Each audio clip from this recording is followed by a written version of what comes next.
Assalamualaikum warahmatullahi wabarakatuh. Nama saya adalah Arya Dwi Fatima Putra dari Universitas Nasional. Di sini saya akan mempresentasikan jawaban soal ujian akhir semester saya pada mata kuliah Big Data K01. Untuk dashboard yang pertama yaitu dashboard customer, di mana jumlah total tipe customer dibagi menjadi dua, yaitu ada member dan normal, dengan perbandingan tipe member sebesar 53,17%. Sedangkan untuk tipe normal sebesar 46,83%. Setelah itu ada tiga produk teratas dengan produk yang mendominasi pasar yaitu sport dan travel sebesar 34,26%. Dengan rata-rata pembeli yang didominasi oleh perempuan dengan rentang waktu paling banyak di pukul 15:42 menit. Untuk dashboard yang kedua yaitu dashboard payment, di mana pembeli melakukan pembayaran paling sering secara cash dengan presentasi sebesar 35,41%. Untuk dashboard yang ketiga yaitu dashboard date and time, di mana bisa dilihat di dalam dashboard tersebut. Untuk dashboard yang keempat yaitu dashboard city and product line, di mana kota yang paling sering dan paling banyak membeli produk didominasi oleh kota metropolitan. Untuk dashboard yang kelima yaitu dashboard KPI, di mana presentasi produk setiap minggu itu bertambah. Untuk soal yang kedua, yaitu tentang manfaat bisnis intelijen atau Power BI. Yang paling utama adalah menjelaskan tentang suatu konsep dan metode untuk meningkatkan kualitas dalam pengambilan keputusan. Bisnis berdasarkan sistem berbasis data.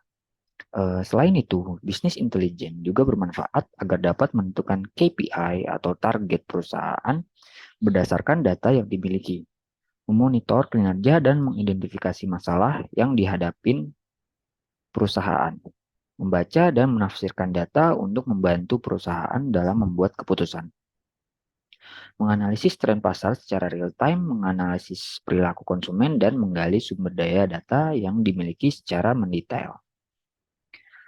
Untuk pertanyaan selanjutnya yaitu kelebihan dan kekurangan Power BI. Power BI ini memiliki kelebihan diantaranya yang pertama adalah laporan yang cepat dan akurat. Yang kedua ada wawasan bisnis yang berharga. Yang ketiga ada analisis kompetitif. Yang keempat adalah kualitas data yang lebih baik. Yang kelima adalah peningkatan kepuasan pelanggan. Keenam ada mengidentifikasi tren pasar. Ketujuh ada peningkatan efisiensi operasional bisnis. Dan yang terakhir ada keputusan yang lebih baik dan akurat. Sedangkan Power BI juga memiliki beberapa kelemahan. Di antaranya, yang pertama mahal dan kompleksitas, di mana investasi untuk pengadaan Power BI membutuhkan biaya yang sangat mahal dan bisa memberatkan perusahaan kecil maupun menengah. Setelah itu, penggunaan terbatas dan juga implementasi yang memakan waktu lama. Yang terakhir adalah perkembangan data sampai dengan big data. Pada tahun 1937 sampai 1943, Major Project Data pertama dibuat pada tahun 1937 dan dipesan oleh administrasi Franklin D. Roosevelt di Amerika Serikat. Adanya perubahan Social Security Act menjadi undang-undang pada tahun 1937. Pemerintah Amerika Serikat harus melacak kontribusi dari 26 juta warga Amerika dan lebih dari 3 juta pemberi kerja. IBM mendapatkan proyek untuk mengembangkan mesin punch card reading untuk major project ini. Pada tahun 1943, mesin pengolah data pertama kali muncul dan dikembangkan oleh Inggris untuk memecahkan kode Nazi saat Perang Dunia Kedua. Pada tahun 1952, National Security Agency atau NSA dibentuk untuk mempekerjakan lebih dari 12.000 ahli kriptografi untuk mengumpulkan dan memproses sinyal intelijen secara otomatis. Pada tahun 2005 sampai 2009, Roger Smogels dari Yorili Media menciptakan istilah Big Data untuk pertama kalinya, tepat setahun setelah mereka menciptakan istilah Web 2.0. Pada tahun 2010 sampai sekarang, Eric Schmidt di Technomy Conference di Lake Tano, California mencatatkan bahwa ada 5 exabit informasi yang diciptakan oleh seluruh dunia di awal peradaban hingga tahun 2003 dan pada saat itu.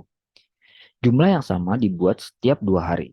Pada tahun 2011, McKinsey menyatakan bahwa US akan kekurangan 140.000 hingga 190.000 data science serta 1,5 juta pengolah data. Pentingnya big data di era modern berkembang sangat cepat dan didukung dengan internet. Produksi data terus meningkat. Fenomena ini dimanfaatkan oleh berbagai sektor industri untuk meningkatkan pendapatan dengan cara mengekstrak informasi bermanfaat untuk mengembangkan produk atau layanan yang diminati oleh pasar. Sekian dari saya, kurang lebihnya mohon maaf. Wabillahi taufiq walhidayah. Assalamualaikum warahmatullahi wabarakatuh.